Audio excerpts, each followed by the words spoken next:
بسم اللہ الرحمن الرحیم۔ السلام علیکم ناظرین آپ دیکھ رہے ہیں ہمارا YouTube channel voice of Asif official. ناظرین آج کی اس ویڈیو میں ہم آپ کو آب زمزم کی تاریخ کے بارے میں بتائیں گے کہ کس طرح اللہ پاک نے ننھے اسماعیل علیہ السلام کی پیاس بجھانے کے لیے اپنا معجزہ دکھایا اور آب زمزم کا چشمہ زمین سے کیسے پھوٹا۔ ناظرین آب زمزم ایک نہایت ہی مبارک پانی ہے جسے پی کر نہ صرف لوگ اپنی پیاس بجھاتے ہیں بلکہ اس میں اللہ نے خوب برکتیں رکھی ہیں۔ نبی کریم صلی اللہ علیہ وسلم نے اس پانی کو تمام پانیوں سے افضل، بہتر اور شفا بخش قرار دیا ہے۔ مکہ مکرمہ میں موجود آب زمزم کا یہ بابرکت چشمہ انسانوں کے ذریعے کھودی گئی کوئی مصنوعی چشمہ نہیں بلکہ آج سے تقریباً 4000 سال قبل اللہ نے اپنے پیارے پیغمبر حضرت اسماعیل علیہ السلام کے ذریعے ایک معجزہ صادر فرمایا، جس کے نتیجے میں یہ پاک پانی اس مقام سے پھوٹ پڑا۔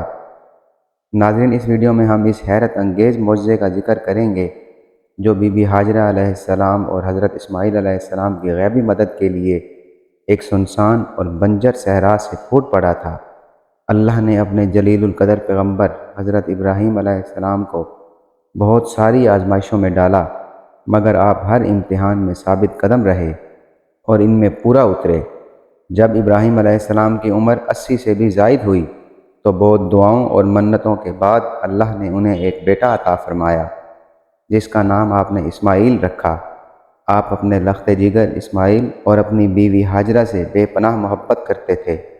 حضرت اسماعیل علیہ السلام کی پیدائش کے چند دنوں بعد ہی اللہ نے آپ کو حکم دیا کہ آپ اپنے بیٹے اسماعیل اور بیوی ہاجرہ کو دور عرب کے ایک بیابان صحرا میں چھوڑ آئیں، جہاں نہ انسانی آبادی تھی اور نہ غذا کا کوئی انتظام تھا۔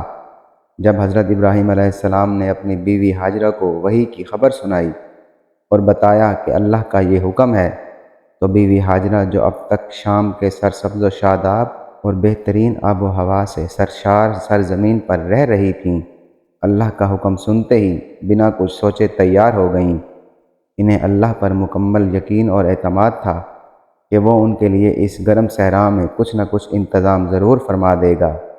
اللہ نے حضرت ابراہیم علیہ السلام کو وحی فرمائی کہ اسماعیل اور ان کی ماں کو شام سے باہر لے جائیں۔ حضرت ابراہیم علیہ السلام نے اللہ سے پوچھا کہ میں انہیں کہاں لے جاؤں؟ ارشاد ہوا، اے ابراہیم، انہیں امن و امان کی جگہ یعنی میرے حرم اور قرۂ ارض کے پہلے مرکز پر لے جاؤ جسے میں نے خلق کیا ہے، اور وہ مکہ ہے۔ حضرت ابراہیم علیہ السلام اپنے اہل و عیال کے ساتھ سرزمین مکہ پر پہنچے تو وہاں ایک درخت موجود تھا۔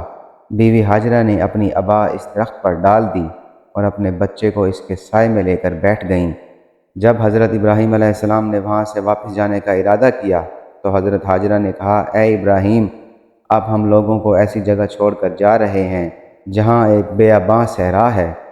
تو حضرت ابراہیم علیہ السلام نے کہا، جس خدا نے ہمیں حکم دیا ہے کہ تم لوگوں کو یہاں چھوڑ دوں، وہی خدا تمہاری مشکلیں آسان کر دے گا۔ گرم ہوا چل رہی تھی اور بی بی ہاجرہ کا معصوم بچہ پیاس کی شدت سے تڑپ رہا تھا۔ پانی اور کھجوریں ختم ہو گئی تھیں اور تپتے صحرا کی گرمی اور بھوک و پیاس کی وجہ سے بی بی ہاجرہ کی شکم دودھ سے سوکھ چکی تھی۔ حضرت اسماعیل علیہ السلام بھوک و پیاس کی شدت سے تلملانے لگے تو بی بی ہاجرہ پریشانی کے عالم میں پانی کی تلاش میں ادھر ادھر گھومنے لگیں۔ جب آپ دور سے بیابان کی طرف دیکھتیں تو انہیں کوئی پانی کا چشمہ نظر نہیں آتا تھا۔ اسی طرح بی بی ہاجرہ تقریباً 7 مرتبہ پانی کی تلاش میں صفا اور مروہ کی پہاڑیوں کے درمیان گھومتی رہیں، مگر انہیں پانی میسر نہ ہوا۔ لہٰذا اس بے سہارا خاتون اور معصوم بچے کو دیکھ کر اللہ کی رحمت نے جوش مارا، اور جب بی بی ہاجرہ اسماعیل علیہ السلام کی طرف واپس آئیں تو دیکھا کہ حضرت اسماعیل پیاس کی شدت سے پتھریلی زمین پر ایڑی رگڑ رہے تھے، جہاں سے اللہ رب العزت کے حکم سے پانی پھوٹ پڑا اور ایک چشمہ جاری ہو گیا۔ ایک روایت کے مطابق اس وقت جبرائیل علیہ السلام نازل ہوئے اور آپ نے اس جگہ کی زمین پر ضرب ماری تو اس جگہ پانی کا چشمہ جاری ہو گیا۔ حضرت ہاجرہ نے اس چشمے کے چاروں طرف حصار بنا لیے، مٹی اور پتھر کو جمع کرنے لگیں۔ پانی تیز رفتاری سے پھوٹ رہا تھا، لہٰذا آپ نے اس پانی سے کہا، زم زم، یعنی رک جا۔ اس لیے اس چشمے کا نام زمزم پڑ گیا۔ حضرت ابن عباس سے روایت ہے کہ نبی کریم صلی اللہ علیہ وسلم نے فرمایا، اگر تمہاری ماں ہاجرہ نے اس پانی کا احاطہ نہ کیا ہوتا تو یہ مکہ کی وادیوں کو بھر دیتا۔ اس چشمے سے بی بی ہاجرہ خود بھی سیراب ہوئیں اور اپنے بچے کی پیاس کو بھی بجھایا۔ ناظرین، اتنے میں وہاں سے ایک قافلہ گزر رہا تھا۔ جب انہوں نے پانی کے چشمے کو دیکھا تو وہاں رک گئے اور بی بی ہاجرہ سے اجازت طلب کی کہ انہیں یہاں قیام کرنے دیں، کیونکہ اس پورے صحرا میں کہیں بھی پانی کا نام و نشان نہیں تھا۔ لہٰذا بی بی ہاجرہ نے انہیں مکہ میں رہنے کی اجازت دے دی۔ یہ لوگ بنی جرہم کہلاتے ہیں۔